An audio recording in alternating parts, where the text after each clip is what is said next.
InShalla and Ashe. Blessings to you, my energetic beings. And how many of you have attuned to your spiritual heart and spiritual soul? Not just tuned in, but being attuned to a resonating vibration. So if you could hold your heart's harmonic into the spiritual heart and also the soul's, I would say that the frequency you create might just shatter your current reality, the threads. Our highest of the highs of the hearts is online today. It's a magical Monday, January 31st, and welcome to today's daily snippet. More importantly, and welcome to an Aquarius new moon. I am your host once again, a practicing holistic Sha'medium and subtle energetic surgeon, merging the indigenous technologies, the spirit of Africa, with subtle energies, elements, elemental beings, the elemental realm into the imaginal, if you will. I do offerings, rituals, and prescriptions to really add to the juice in your own personal container, your own ingredients. My intention really is to merge these indigenous technologies within the subtle realms and the outer realms to assist you into navigating your prime directive, your inner genius, just reintroducing you to and through the magical being that actually resides within you. My name is Tonya D, and welcome to my virtual medicine room. Super excited to share some insight today, but I have some cards of the day that I really want to get to share the juice upon, and just sharing in the heart of the caring, and also as long as it truly is heart-centric, right? However, I'm going to be sharing a community memo for one of you today as well, so stay tuned, because helping me also helps you. So being that we are in an innovative season, or the otherworldly, the shadowscape kind of is what was coming into alignment for us today. So it's like, what is healing for you today? What is your upcycling arena or the area of integrity? And just knowing that being connected in our love chalice and adding more love to the chalice, the main ingredient really, it's love of ourself in a higher octave kind of way, and adding love to the chalice by taking it literally one step further. You're going to feel it on the inside, the inner integrity, if you will, of ultimately loving ourselves to this higher space through our feelings. But with the cards of today, which are super exciting, they're always exciting, aren't they? The Ace of Wands. So this is possibility of creativity, excitement, adventure, a challenge to really step forward with courage and confidence, and plant that wand firmly in the ground and see it blaze forth into the crimson light. Literally like a wand, like Merlin, really. Kind of like a response of flint striking the tinder, if you will, the two flints to get the fire to go, inspiring our blooms that they come from our own inner illumination. So we've got the spirits and the selves, they're drawn forth from their dwelling, you know, in ordinary light, they actually hide. They're kind of indistinguishable from leaves and twigs and stones in the sky. But in this glow, they kind of slip out and they stretch their wings and they sense that something is beginning. So it's like a spark that's being lit by the flint. So a challenge might be whispered, but it's an invitation to extend beyond the hour of the dawn. And once we light that, fire is unpredictable, sometimes difficult to control. So it's like uncontained energy can really flare into like a raging wildfire. Seize the wild, you know, seize that wild opportunity actually, and glory in the blaze. So they are beings of fire, the guardians for the wands, the foxes, the cats, the lions, the salamanders, and they flash with the sparks of intellect and wit, and they kind of fleet their bodies and they dart through the world. They're like, what is it? Starlight, the little bugs that light and dart around. So with the burning flame of this fierce, strong spirit, that's kind of the message of today, is like we have to be our own spark, our own light. It's like a new beginning, right? From the wand. And then we have the Eight of Pentacles is following, but otherworldly. So this is like diligence and patience and how the spider really grafts the web, you know. the dawn, the dusk, all the dewy stars and all the threads. So it's this weaver weaving a pattern. And we have a dream of summer smells, the musks, and we have the weave of the autumn draping at dusk. So the weaver weaves this thread. She's weaving, it's like life's threadings. They're anchored in line, and even it's under the energy of this moon, right? So she's weaving the web. So it's this craft, it's this precious thread, and it's our inhibitions of our own inner artistry being shed. So the spider really works hard. She weaves this web through the night, and each thread is placed with care to create this beautiful, magical, once beautiful pattern, right? And it's really built for a purpose. So it's like a meditation, an intricate dance with these 8 legs, She spins and she steps and she holds, and she places the thread, she twists it and steps, if you've ever watched a spider dance, and then does it again. So the 8 of Pentacles kind of embodies this craftsman, somebody kind of possessing great patience, a meditating dance, if you will, who's really attentive to the details. So it's a call to be absorbed in a project, to seek out knowledge, pursue a higher understanding, but doing it with the practical kind of, and having experience within it, using our hands, our body, and mind to actually create all of this. So that's often what's required, right? We have to put all the juice together to achieve success. And often, it really is a practical application, utilizing our intellect, the mind, and a skill with our hands to kind of see through to the finish line, if you will. But being that it's otherworldly, I think we are on the rise to a new moon, and my musing moon meditation is actually available in my corridor, and in otherworldly places as well, I might say. But it really is time to work with the other world in an intricate design and innovate our beacon, our personal soul's harmonic, just we're getting into the threads of kind of our own fate, if you will. And then I have the 7 of Wands, which I'm not sure you can see, but these are like these vixen faces off. She's fighting this badger, and her kids are hiding. I don't know if you can see them behind her little tail. She's got her 2 little babies in a protective curl there. But the enemies, they're circling and they're circling, right? And they're entranced with all those wands around them, kind of in a grid, if you will. And they're kind of sizing each other up. They're kind of testing each other's swiftness, their reaction, their defenses even, whatever that looks like. And she's snarling and she's lunging forward. She has her babies to protect back there, right? And she knows she's not going to fail them. Have you ever seen a mother? Yeah. So fear for their kids kind of burns in their hearts, always, never ends, always, right? So her actions are a necessity. They're not just courage. It's more of this courageousness for being, like it's a selfless act without any entanglements of thoughts or justification. So here we believe, this fight is like 10 times more fierce, and it's got this fiery strength behind it. So the bamboo, if you can see the bamboo of the wand really signifies strength. It's also fortitude. So it possesses the slender suppleness, and it sways in the winds and doesn't break, right? If my bamboo usually dies off, it's because of myself not watering it. So it's this very tenacious growing plant, and it sends like copious amounts of shoots in all directions, and just a better complacent to compete with the sun and also space.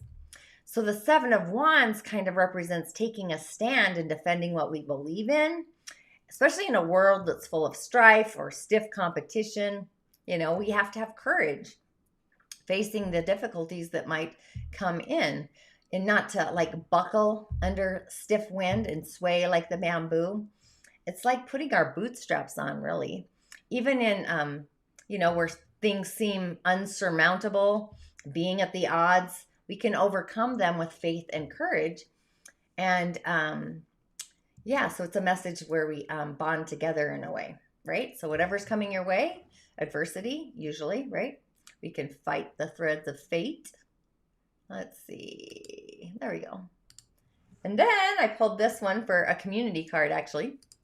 The 4 of Cups. So being that this is the suit or the suite, if you will, of emotions and water, the moon herself, and this is her day, you know, I possibly maybe should have used the moon deck, might have been more appropriate. But it is otherworldly, right? Not otherworldly. It is otherworldly.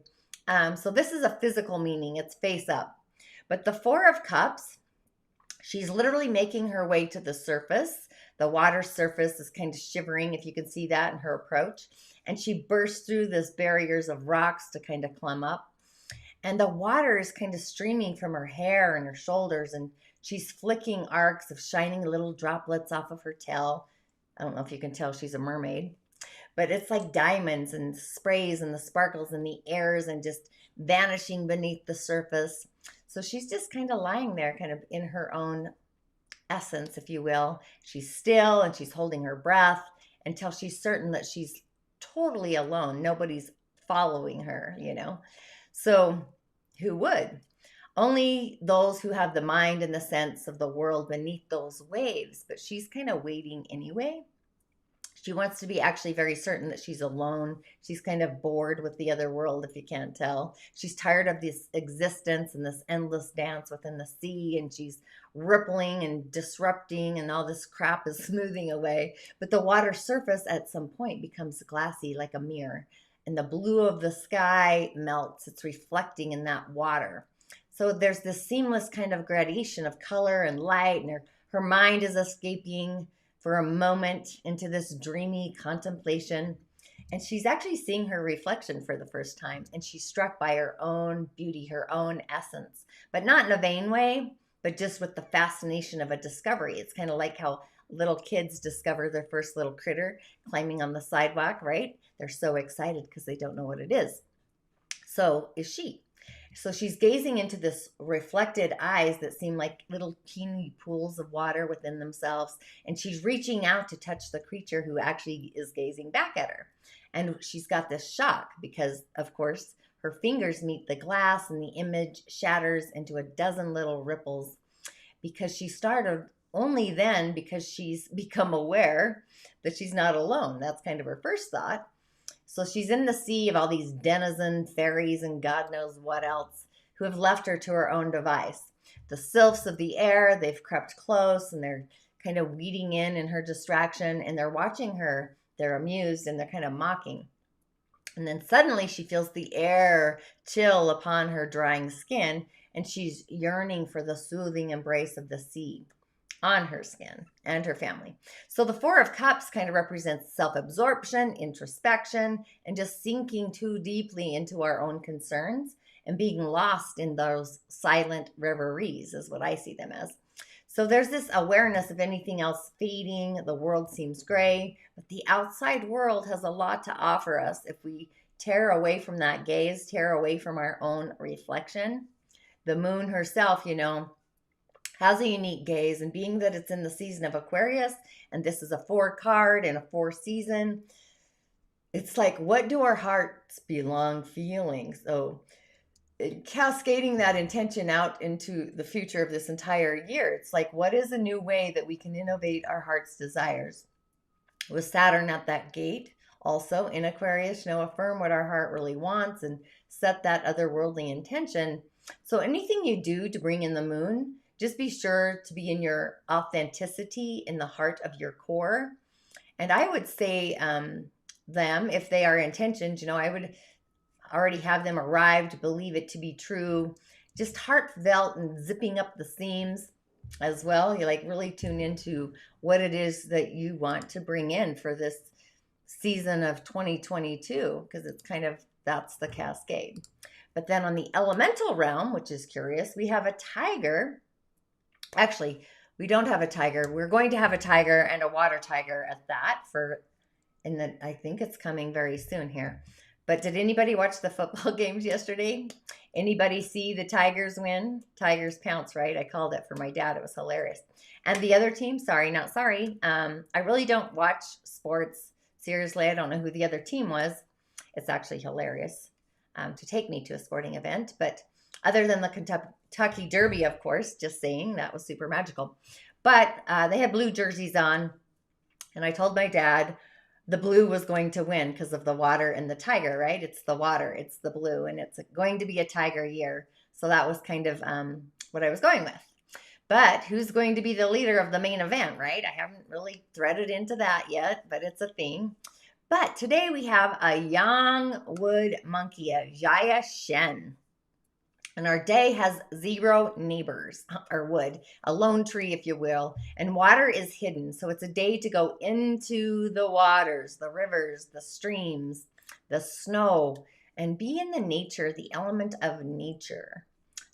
Nature is always changing. It's transforming our beliefs. So it's like whatever we believe is going to be the seed that's actually planted in this new moon.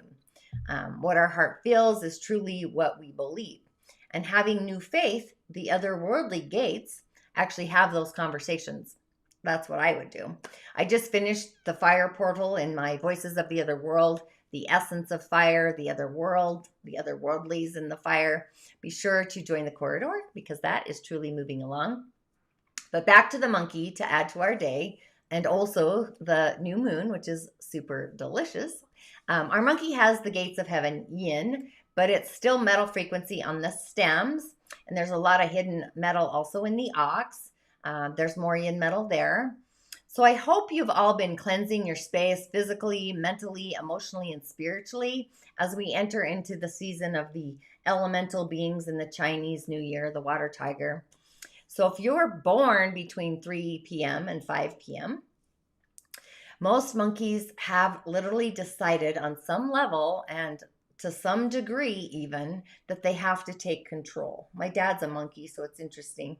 So it's faith, kind of, that's a dicey thing, right? Faith.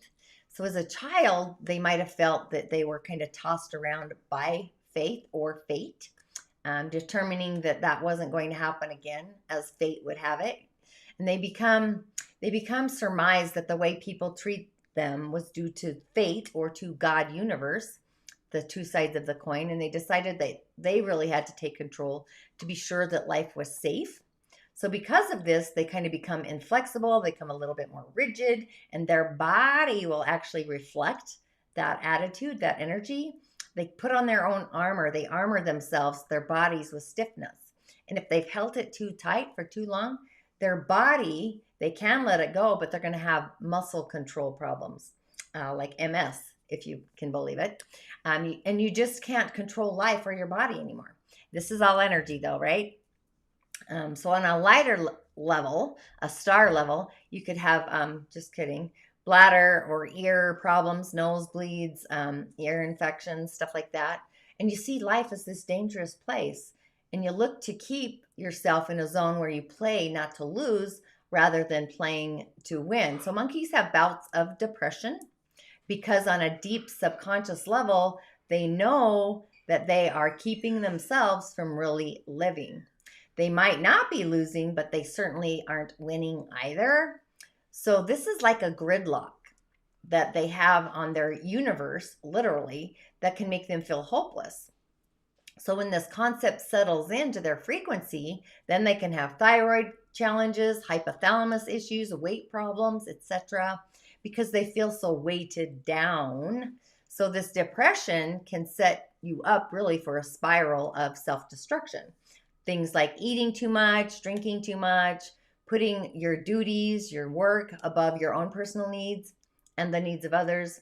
And on the opposing side, somebody who doesn't drink or smoke at all, but who won't indulge in anything that will take you off duty in any way, off task. So when you are in this space of depression, you grieve, you mourn for the life that you've lost, and you have this strong drive for recognition. You hate to be ignored. So as a monkey person, when you're mourning the life that you should have lived, things like bronchitis, pneumonia, and other lung conditions kind of come in because you didn't speak out when you should have. And then you kind of put a mask to face the world. You put on that mask and face to what you truly believe, basically. So being that they are sensitive to sugar imbalances like hypoglycemia, the opposing force being diabetes, that's kind of part of the monkey's need to control, to create boundaries in our life. So just needing to draw the line, mostly in our relationships, at work, I'm not a monkey, but we all carry this frequency somewhere. So in doing so, you kind of test your waters to see how far you can go. Monkeys push people, right?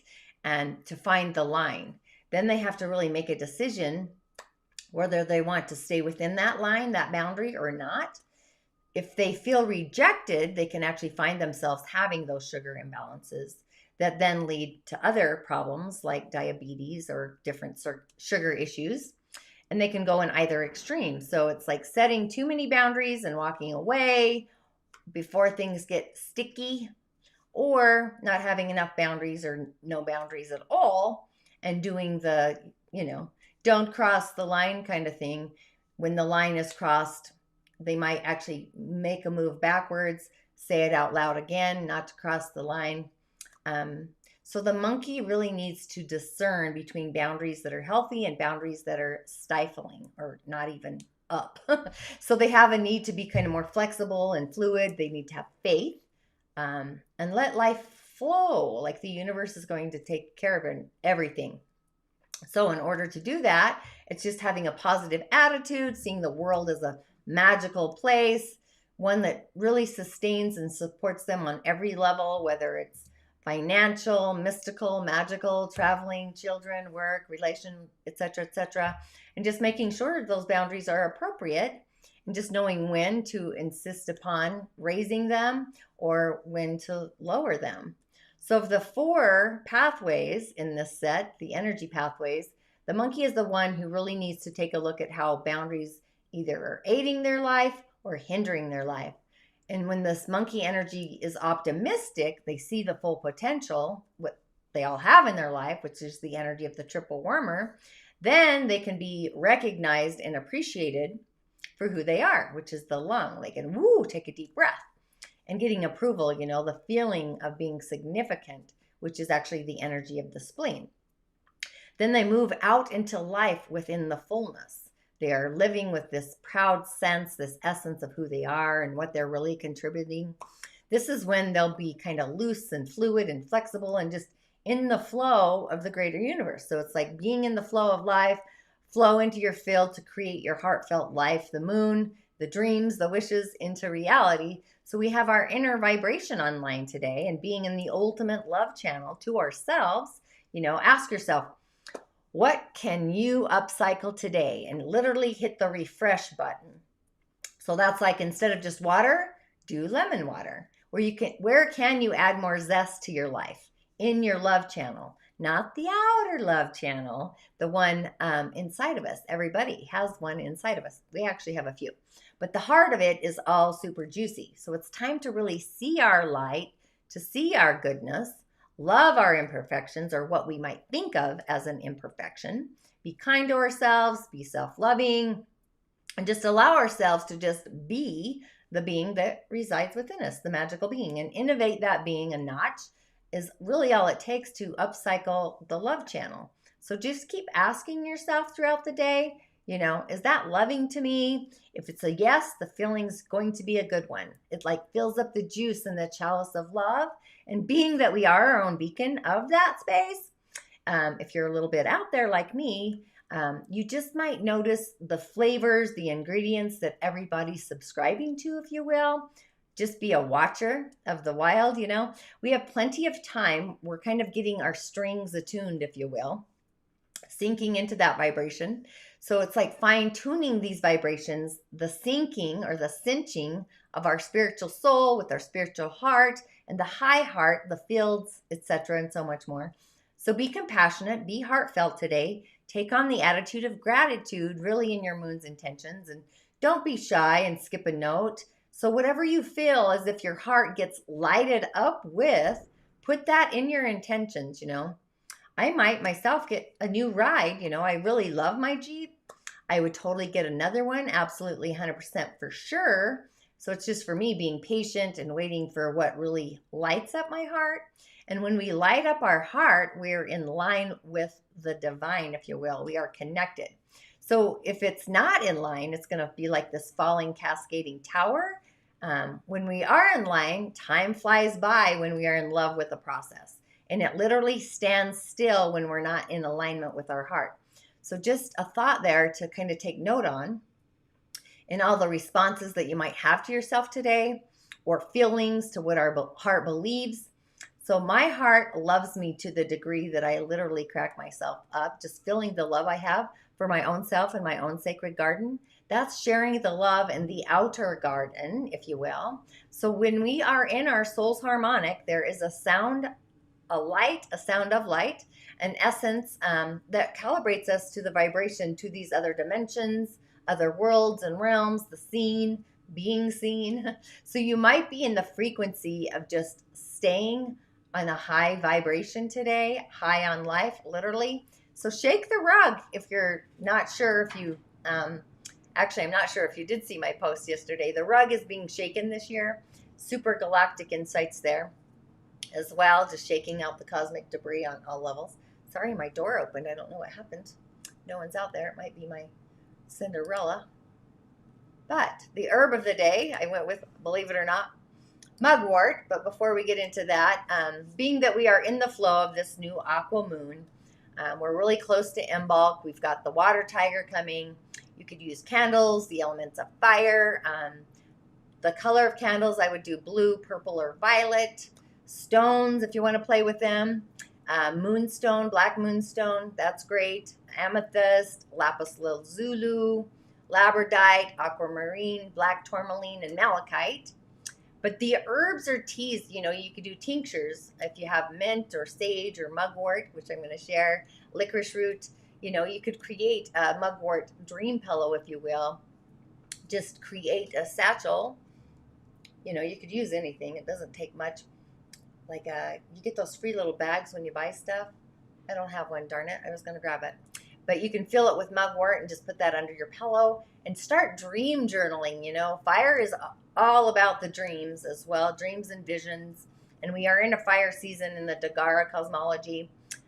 So it's otherworldly, it's dreams, it's insights, it's visions, sourcing energy, right? Just keep a record of your dreams, like what insights, solutions, even they're going to be unconventional ideas, right? Generally come through our dreams. But we can also utilize incense or oils like lavender or pine. You could also use mugwort to smudge as well, to cleanse the air in a way. But other things that we can utilize to bring in the energy, particularly for this new moon, you could use snow or ice, pine needles, you know, evergreen needles, pine cones. You kind of get the idea. So it's like, what is out in nature around you? Birds are starting to come alive as well. My hawk is out. I haven't seen my owl, but my hawk is out and about. Even during my ferngully situation that's happening, it's really quite sad. Even if you work with tarot cards, I'm just going to give you some simple ideas or rituals to do that are actually kind of fun. So take the star card, if you will, which ironically I pulled the other day. It's on my personal page, but take it from your favorite deck and just reflect on how this archetype of being a star is playing out in your life right now. Like you are your own star. So this card ultimately represents expression, optimism, revelation, like being your own starlight. But we have to be willing to keep our eyes focused on the light, even when it might appear dark in the winter, right? So the days are kind of lengthening and the light is literally returning. So it's time to really keep our focus lightward, if you will, instead of outward, lightward. So I would think of Uriel, but the suit of swords, that's associated really with the element of air, which is really great because the moon is in the air signs. But the star being self-expression, optimism, revelation, put this in the center of the spread. You're going to grab 3 cards, by the way. So the star is in the center. So it's like, what can support your intention for this new year? That's going to go to the left of the deck. That'll be the left of the star. The star is in the center. And to the right of the star, on the opposing side, that's what's going to support your action, whatever that action is. What the action that we need to take in the current moment for this intention. So it's just great to honor the element of air. You could also use a feather if you wish, and just feather, or a leaf or a piece of paper or a card, I guess, and fan air towards you while saying whatever it is out loud, whatever it is that you really want to manifest. create in your life, especially as this is the beginning, right? But you could also oppose it the other way and say out loud what you wish to release outside of your life. Or you could keep it simple and just grab my Musing Moon meditation, super juicy as well, just for some other worldly insight. However, with our heart online, it's the colors of green, all shades of green. You could eat it, you could wear it, stand in a forest, if you will. Close your eyes and imagine yourself bathing in a forest for all the good juju. But since it's our higher heart, you could also bring the harmonic of gold in. Sometimes I use the Egyptian lime green. Just depends on what's happening in your corridor, your village. But we also have the seed sound of yam, resonates with the heart. Love and compassion, our high heart to our higher self, and just really have a goal to be in alignment with your highest vibration, the one that truly resonates in and through your heart, just honoring your intuition, your spiritual self, your spiritual heart, your energy body, basically kind of connecting the two. So today I would say that I am in gratitude for loving myself in ways that are authentic to my true heart. Being in your own personal authenticity through your heart space. Thanks for tuning in. Thanks for saying hi. I'm not sure who you are, but I'll check it out.